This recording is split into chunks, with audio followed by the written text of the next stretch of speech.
여러분, 우리는 지난 몇 주 동안 십자가상에서 남기신 예수님의 7마디를 묵상하고 있습니다. 그 7마디 기억하십니까? 첫째는 자신을 십자가에 못 박은 그 원수들을 향하여 저들 용서해달라 기도하셨던 예수님의 용서의 음성.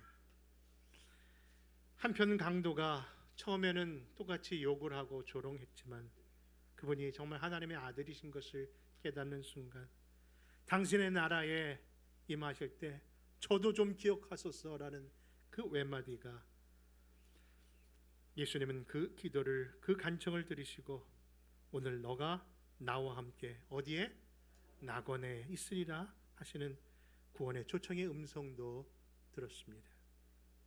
그리고 지난주에는요, 십자가 아래에서 사랑하는 제자 요한에게 그 어머니 마리아를 부탁하시면서 이제는 어머니가 아닌 어머니를, 아들이 아닌 아들의 관계가 새롭게 변화되는 영적 공동체인 교회의 탄생으로 이는 너희 어머니라 부르시는 그 귀한 메시지도 들었음을 기억하실 겁니다. 근데 이렇게 가상칠언즉 세 말씀이 이어지는 이후에 우리 예수님께서 약 3시간 동안은 아무런 말씀도 안 하셨답니다. 분명히 가상칠언에 그 말씀이 이어져야 되는 그 시간 속에 들려오지 아니하는 음성이 바로 이 사건을 기억하고 또 기록했던 4명의 복음서의 기자들은요, 이 순간을 다른 것으로 표현하지 않고 바로 어둠이 깃들었다라는 표현으로 이 3시간을 이야기할 뿐입니다. 여러분, 중천 하늘에 떠 있어야 할 그 정오의 태양이 갑자기 그 빛을 잃어버렸다는 겁니다. 분명히 그로 인해서 하늘과 땅에는 무겁게 들려진 공포의 그림자가 있지 않았을까요? 그런데 그 적막감의 마지막 3시간이 흐른 순간 예수님께서는 드디어 4번째 들려오는 예수님의 음성을 이렇게 외치십니다. 그 말씀이 바로 엘리 엘리 라마 사박다니, 곧 나의 하나님 나의 하나님 어찌하여 나를 버리십니까? 이것이 오늘 우리가 함께 묵상하고자 하는 가상칠언 가운데 제4언의 말씀입니다. 여러분, 얼마 전에 겟세마네 동산에서 기도하실 때 예수님 그때도 심히 괴로워하면서 제자들에게 너희들 1시간도 나와 함께 깨어서 기도할 수 없더냐라며 마치 그들을 보며 예수님께서 푸념하시는 것처럼 깨우시는 그 모습을 우리 성경 공부, 특별히 큐티 나눔의 시간에 나눈 시간이 있었는데요, 그때 저들이 이런 이야기들을 서로 이야기했답니다. 분명 예수님이 하나님의 아들이시지만 그분이 확실한 인성을 갖고 오셨기에 분명 죽음 앞에 그런 모습이 드러나는 것은 사실이겠지만, 그래서 이해는 되는데 그래도 너무 연약한 모습이 겟세마네 동산에서 그리고 이 십자가상에서 나타나는 것 아니냐는 그런 표현이었습니다. 여러분들은 어떻게 생각하십니까?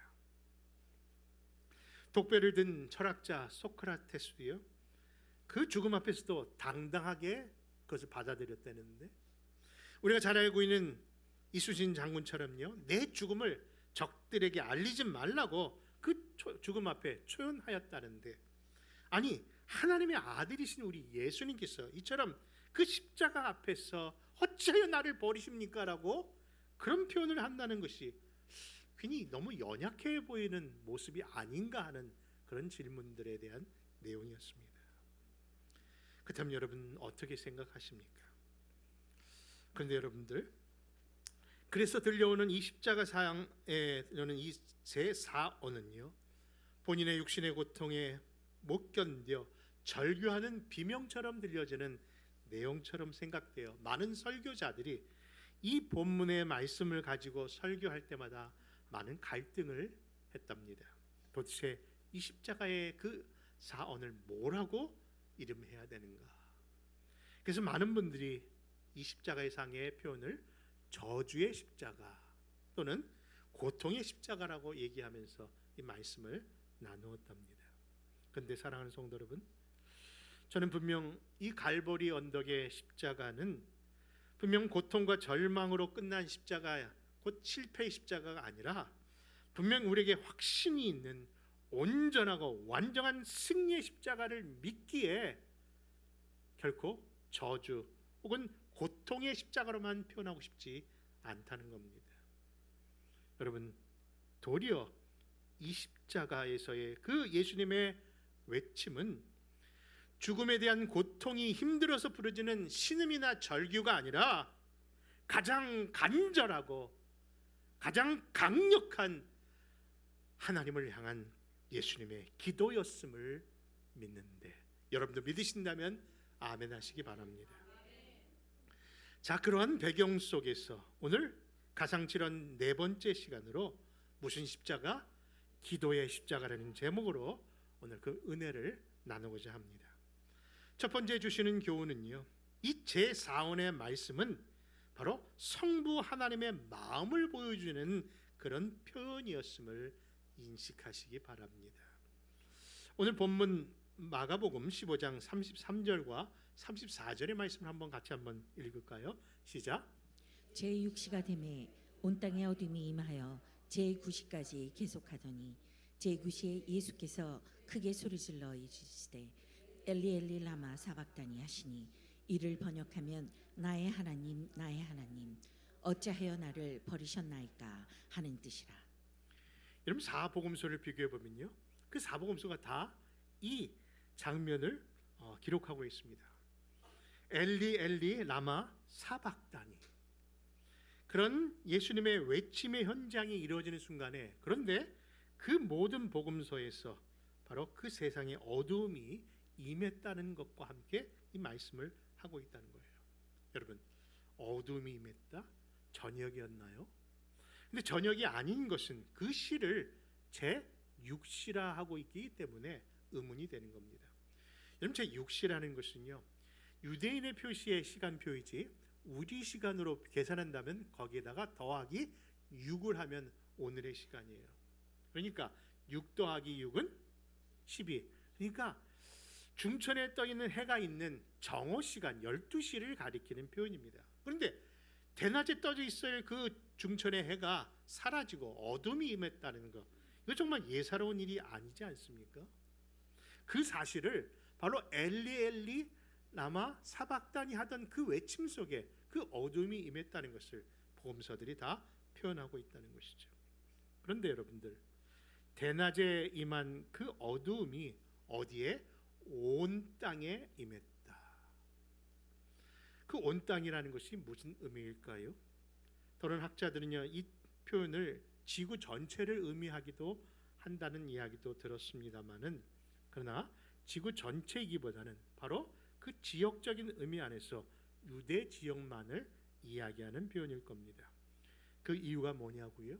그것은 바로 구약 성경 출애굽 당시에도 그런 흑암의 권세가 임한 적이 있었는데, 그것은 바로 하나님의 백성들을 구원하기 위하여 하나님께서 부르셨던 그 모세를 통하여 그 흑암의 재앙이 임했던 그 시에도 여러분, 그 어두움은 다른 지역이 아니라 애굽 땅에만 임했다는 것을 볼 때에 분명히 이 어둠의 그 지역은 유대를 중심으로 이루어진 일이었을 겁니다. 근데 여러분, 그렇다면 그 어둠의 의미는 무엇일까요? 여러분, 계시록에 보면요, 늘 천국을 묘사할 때마다 그곳은 밤이 없다고 이야기합니다. 밤이 없다는 것은 무슨 뜻이냐면요, 등불과 햇빛이 필요 없다는 뜻으로서 이는 그곳에 이미 빛 되시는 분이 계시다는 뜻이랍니다. 성경 얘기합니다. 등불과 햇빛이 쉴 데 없으니 이는 주 하나님이 그들에게 빛이심이니라. 여러분, 그렇습니다. 하나님은 빛 자체이시기 때문에 저 천국에서는 그런 등불이나 햇빛이 필요 없는 거예요. 하나님의 그 존재가 밝음 그 자체이기 때문입니다. 그렇다면 여러분들 정반대적인 의미 안에서 어둠의 의미를 이해하시겠습니까? 하나님이 계신 곳이 빛된 곳이라면 어둠은 하나님의 부재, 안 계신 곳이 바로 어둠이라는 것이죠. 그렇습니다. 하나님이 함께하지 않는 그 자체의 그 부재가 가장 무서운 심판이요 형벌임을 기억해야 될 겁니다. 왜냐하면 하나님의 심판의 대표적 상징이라고 하는 지옥을 표현하는 성경에서도 지옥의 모습을 뭐라고 합니까? 바깥, 그렇죠, 어두운 것. 여러분, 바깥 그 어두운 곳이라 표현하고 있고 그 지옥 백성들이 그 바깥 어두운 곳에 쫓겨나서 슬피 울며 이를 간다고 하니 그 어둠이 주는 그 의미는 분명하다 할 겁니다. 그러므로 정오 대낮에 온 땅에 임한 이 어두움은 분명히 그 인류의 죄에 대한 심판의 시간이었음을 보여주는 것입니다. 그런데 사랑하는 성도 여러분, 그럼에도 불구하고 이 초연적인, 이 이례적인 현상이 일었던 그 어둠의 현장은요, 죄만을 심판하는 모습에 주시는 교훈이 아니라는 거예요. 여러분, 첫 번째 교훈이 뭐라고요? 하나님의 마음을 보여주는 그 내용의 교훈이라는 것. 왜냐하면 사랑하는 독생자이신 그 예수님을 향하여 바로 성부 하나님께서 자신의 그 마음을 보여주기 위한 초자연적인 역사였다라고 하는 겁니다. 여러분, 이제는 예수님에 관한 영화 중에 그래도 이제는 오래된 영화로 취급을 받는 멜 깁슨 감독의 영화 혹시 기억나십니까? 그렇죠. 패션 오브 크라이스트라고 하는 고난의 예수님에 대한 영화, 많은 분들이 보신 걸로 알고 있는데, 여러분 그 영화가 사실 청소년 관람 불가 영화였습니다. 아니, 무슨 19금 영화도 아니고 무슨 폭력물이 난무한 영화도 아닌데 왜 그런 판정을 받았는지 알고 보니까요, 그 영화 속에 나오는 예수님의 그 당하신 고난의 모습이 너무 리얼하게 잔인하게 묘사되어서 심신이 약한 어린아이나 사람들은 보지 말라고 그렇게 등급을 했다는 겁니다. 근데 여러분, 영화에서보다도 더 리얼한 것이 그곳에 있었을 텐데 그것은 아무것도 아니었을 터인데, 여러분, 바로 그렇게 유혈이 낭자한 그 모습은 사람들 보기에도, 심지어는 그 영화를 보는 우리 그리스도인들도 참 보기 힘든 영화였다는 이야기들을 많이 하지 않습니까? 근데 여러분, 그에 앞서서 우리가 또한 알아야 할 것이 하나 더 있습니다. 사실 그 영화보다 훨씬 먼저 관람 불가 판정을 내리신 분이 있다는 거예요. 그분은 바로 해골이라는 곳으로 자기 아들을 갈보리의 십자가로 보내신 성부 하나님이십니다. 비록 제 개인적인 묵상에서 표현되는 내용이지만 아마도 우리 하나님도 그 예수님이 당하신 잔인한 그 형상의 모습 속에 차마 눈을 뜨고 볼 수가 없고 차마 귀를 열어 들을 수가 없어서 그곳에 무엇을 빛을 거두시고 어두움을 깔리게 하신 이유가 아닐까 하는 겁니다. 분명 사랑하는 아들 그 성자 예수님이 엘리 엘리 라마 사박다니 하며 외치는 그 소리에 어찌 예수님이 가슴이 찢어지지 않으시고 그 성부가 어찌 그것을 안타까워하지 않으셨겠습니까? 그런데 여러분, 여기서 우리가 그럼에도 불구하고 이 성자와 성부, 이 성부와 성자의 두 관계가 얼마나 하나가 되어서 이 십자가 일을 이루려고 애쓰시는지, 특별히 그 성자 예수님이 성부 하나님을 향하여 부르는 그 호칭 속에 다시 한번 그 은혜를 더하게 됩니다. 여러분, 성부 하나님을 향하여 그 성자 예수님이 뭐라고 부르셨다고요? 여러분, 엘리 엘리. 여러분, 성경에 그냥 나의 하나님 나의 하나님, 또 사박단이라고 그냥 해도 되는데 유난히 마가복음에서는 가장 중요한 몇 가지 단어만큼은요 그 원어 그대로 사용하려고 애를 쓰고 있었음을 보게 됩니다. 이것이 마가가 우리에게 교훈하고자 하는 뜻이죠. 그 대표적인 것이 몇 개가 있다면요, 여러분, 에바다, 열려라. 그쵸? 그동안 막혔던 우리 장로님이 아까 기도하신 것처럼 이 땅에 오신 예수님이 그동안 막혔던 모든 사람들의 눈과 그 삶의 길을 열리게 하는 에바다라는 표현은요 그 원어 그대로 사용하게 만들었고요. 또한 일어나지 못하는 소녀를 향하여, 그러니까 죽은 소녀를 향하여 부활을 증명한다고 하면서 예수님이 하셨던 그 표현 아람어, 그 유명한 단어 뭐죠? 달리다 쿰 하는 그 단어도, 그리고 오늘 엘리 엘리 나마 사박다니 하는 그 외침도 그 원어 그대로 사용하시면서 바로 예수님이 그 하나님을 향하여 어떻게 외치고 있는가를 증거하고 있는 겁니다. 여러분, 뭐라고 부르셨다고요? 엘리 엘리, 하나님이라고 부르시는 거예요. 근데 여러분, 이상하지 않습니까? 이미 우리가 주기도문을 배우면서 주기도문 강해를 시작하면서 강조했던 것이, 기도는 반드시 그 대상이 중요한데 그 대상을 누구라 부르는 것이 얼마나 중요하냐. 근데 우리 예수님께서 너희는 이렇게 기도하라고 하시면서 항상 너희는 하나님을 향하여 뭐라고 기도하라고 가르쳐 주셨습니까? 나의 아버지, 파테르라고 하는 단어를 통해서 아빠, 그렇게 부르라고 하셨는데, 그래서 예수님은 이 세상에 계시는 동안 그 성부를 향하여 항상 아버지라고 부르신 분이셨는데, 이 현장 속에서는 그 아버지를 뭐라고 부른다고요? 하나님으로만 부르고 있다는 겁니다. 이처럼 성부를 향하여 아들의 관계를 내려놓으셨습니다. 그럼에도 불구하고 성부와 성자가 이렇게까지 내려놓으신 그 이유는 인류를 구원하기 위한 하나님의 그 모든 것을 위하여 다 주셨다는 의미가 아니겠습니까?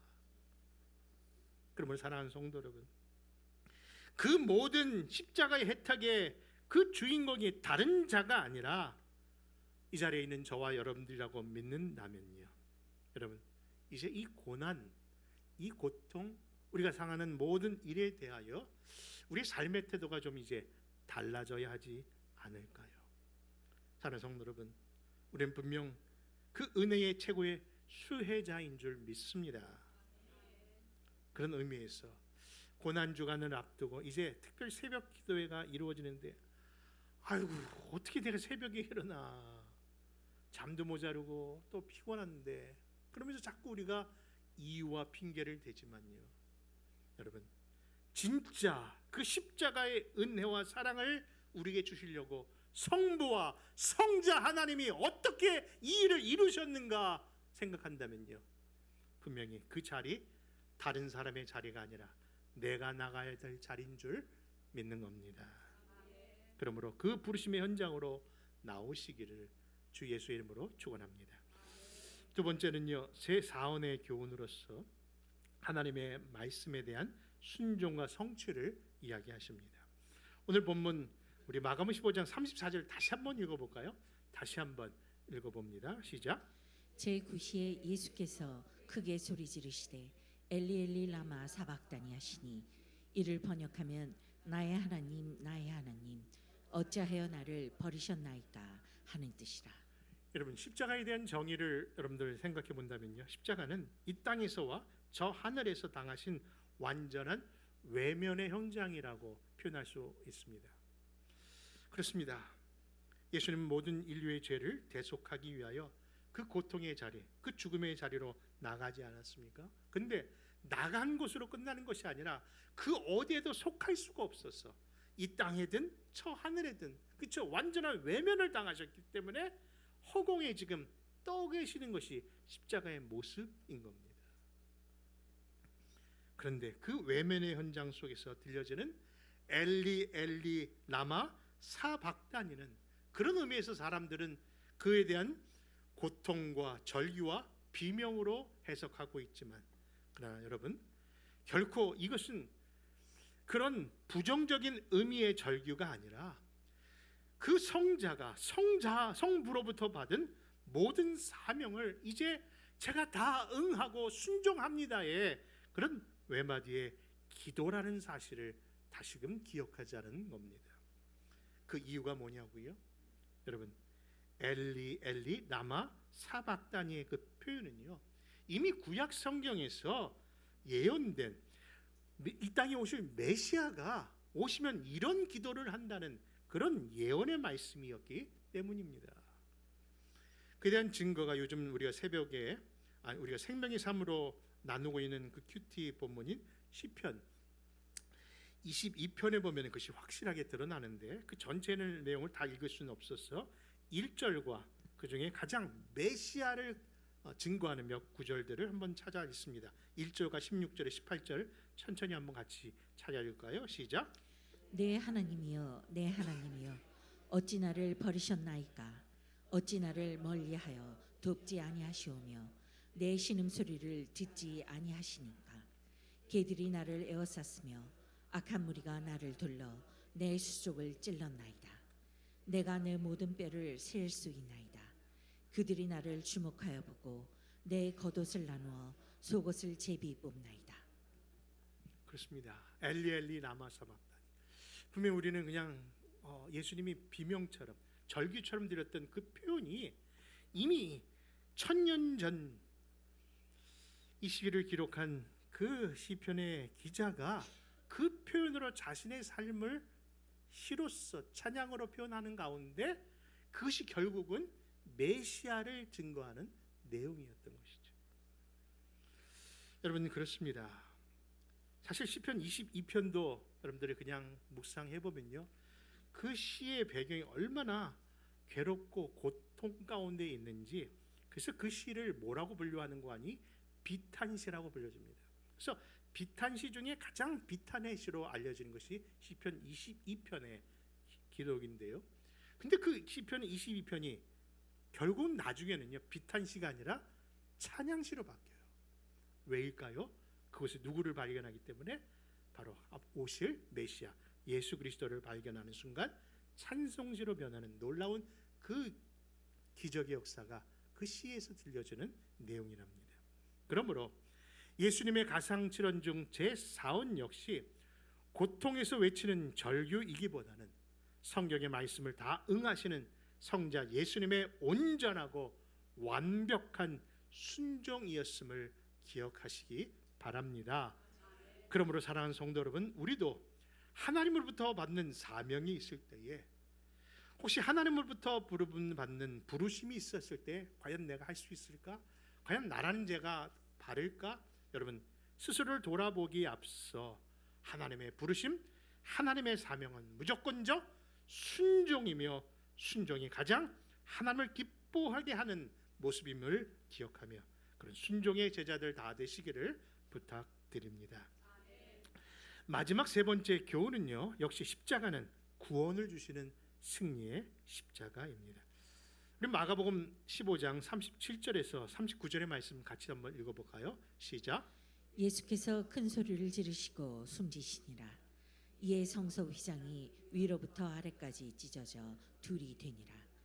예수를 향하여 섰던 백부장이 그렇게 숨지심을 보고 이르되 이 사람 진실로 하나님의 아들이었도다 하더라. 여러분, 사람들이 십자가 하면요 늘 떠오르는 것이 고통받으신 예수님, 죽으신 예수님만 생각하는데요, 여러분, 구원 그 이유라는 표현이 의미가 있는 것처럼 십자가 그 이유가 더 우리에게는 중요한 기억의 내용들입니다. 예수님께서 갈보리 언덕에 오르실 때 예수님이 그 고통을 보고 우는 여인들을 하여 뭐라고 하셨죠? 너희는 나를 위하여 울지 좀 말아라.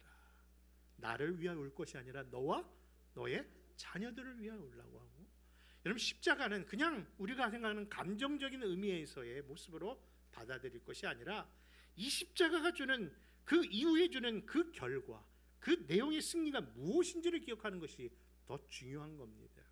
그 내용을 오늘 본문은 이렇게 얘기합니다. 그 첫째가 뭐라고요? 바로 그 예수님이 그 일을 마치시는 순간 그 십자가의 그 결과가 바로 지성소와 성소를 막는 휘장 가운데 열어놓으신, 그것을 찢으심으로 열어놓으신 새 길, 생명의 길이 열렸음을 선포하고 있다는 거예요. 그것이 38절의 말씀입니다. 여러분, 누군가가 찢지 않았습니까?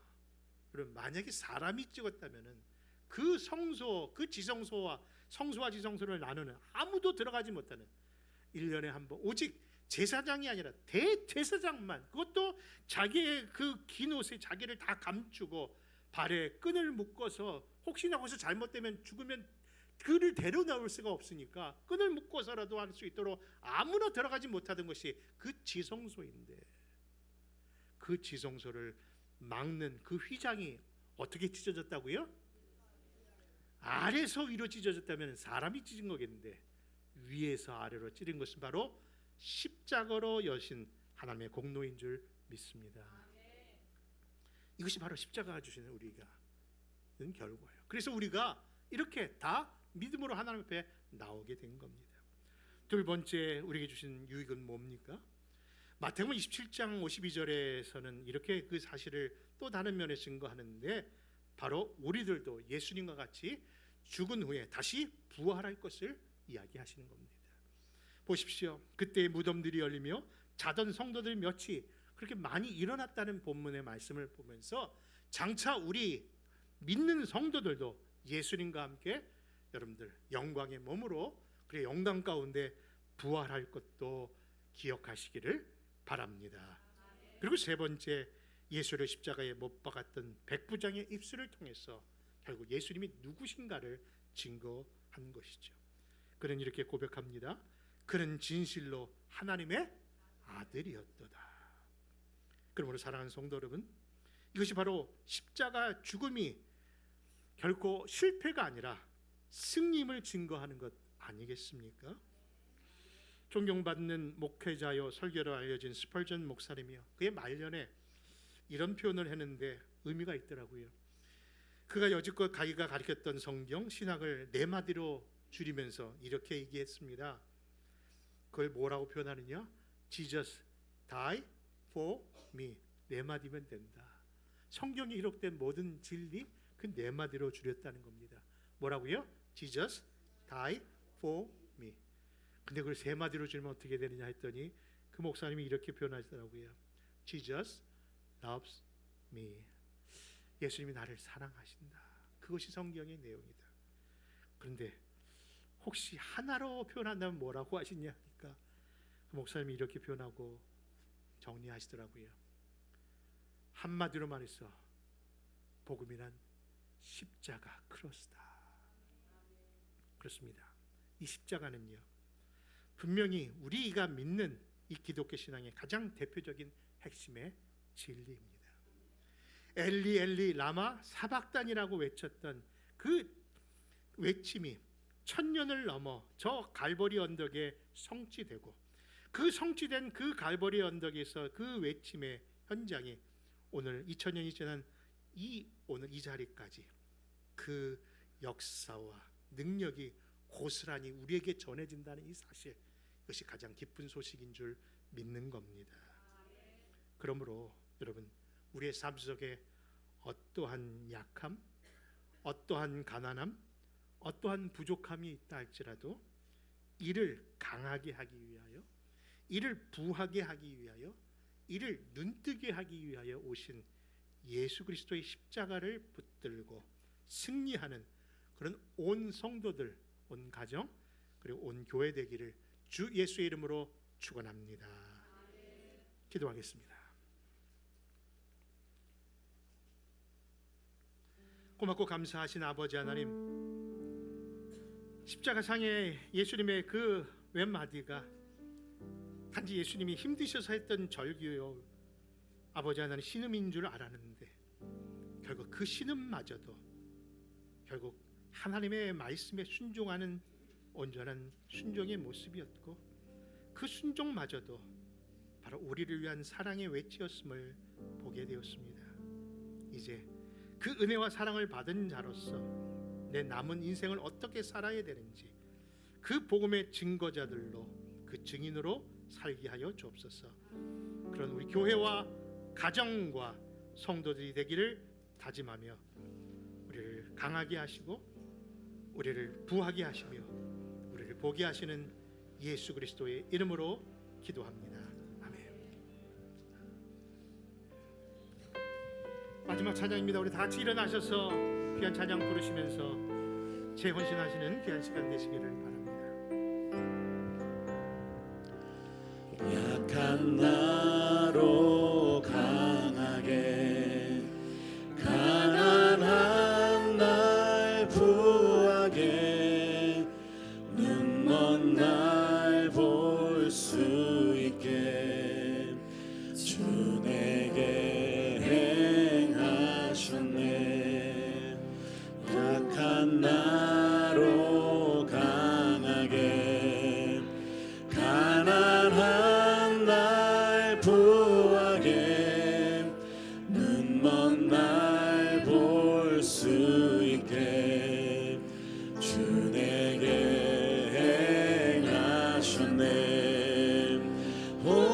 호산나 호산나 죽임당한 어린 양 호산나 호산나 예수 다시 사셨네. 내가 건너야 할까 거기서 내 죄 씻겼네.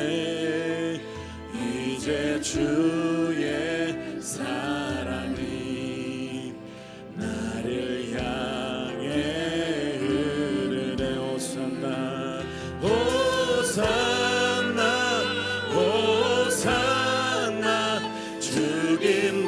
죽임당한 어린 양 호산나 호산나 예수 다시 사셨네.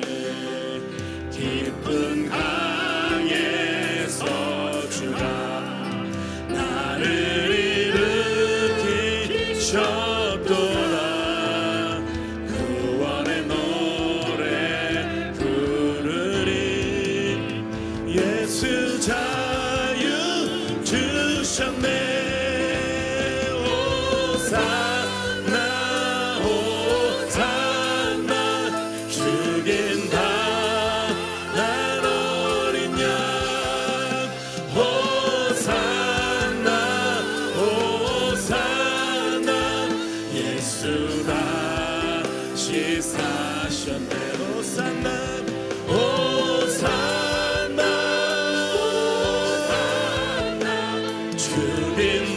죽인당한 어린 양 호산나 호산나 예수 다시 사셨네. 예수 다시 사셨네.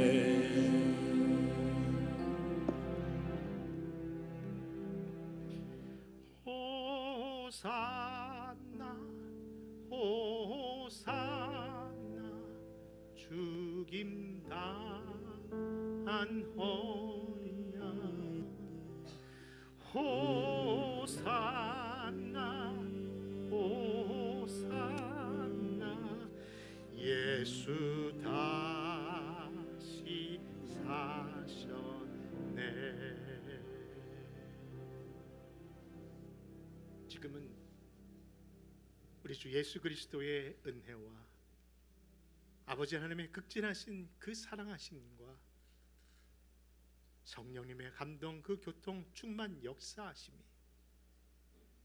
오늘 약한 나로 강하게 하시고 가난한 날 부하게 하시며 눈먼 날 볼 수 있도록 이 죄인들을 위하여 십자가에 당하신 그 고난 앞에 다시금 감사하며 남은 생에 바로 살겠다 다짐하는 귀한 성도들 삶의 터전 외와 그 귀한 복음을 증거하시는 우리 선교사님과 선교지에 영원토록 함께 계시기를 축원하옵나이다. 아멘.